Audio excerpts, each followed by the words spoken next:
Seat যাবো কেন? আচ্ছা, আপনাদের যে বেসরকারি ছাত্র আন্দোলনে প্রাইভেট ইউনিভার্সিটি অনেক বড় একটা ভূমিকা ছিল, সেই ক্ষেত্রে কি আপনাদের সাথে একটু বেশি করা হচ্ছে কিনা?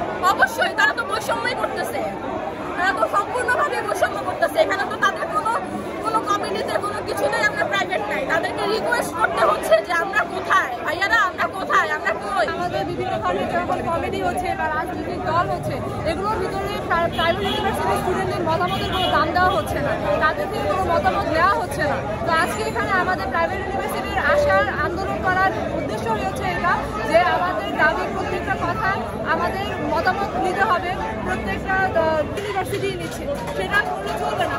কারণ এমন না যে শুধুমাত্র পাবলিক ইউনিভার্সিটি আন্দোলন করেছে এবং তারাই আহত হয়েছে, নিহত হয়েছে। প্রাইভেট ইউনিভার্সিটির স্টুডেন্টরাও সমানভাবে মাঠে নেমেছে এবং আহত নিহত সমানভাবেই হয়েছে। তো আমরা এটাই আমাদের চাওয়া যে পাবলিক ইউনিভার্সিটির যেরকমভাবে সবকিছুর মধ্যে মতামত দেওয়া হচ্ছে, সেরকমভাবে প্রাইভেট ইউনিভার্সিটির মতামত দেওয়া হোক এবং প্রত্যেকটি কমিটির মধ্যে অবশ্যই যেন প্রাইভেট ইউনিভার্সিটিকে অ্যাড করা হবে, যেন তারাও সেখানে কাজ করতে পারে, তারাও যেন রাজনৈতিক দলে ঢুকতে পারে, সেরকমভাবে যেন সবকিছু ডিসিশন নেওয়া হয়। এটা নিয়ে আমরা আন্দোলন করছি। আমরা কেন রিকোয়েস্ট করবো? আন্দোলনে কি আমরা ছিলাম না?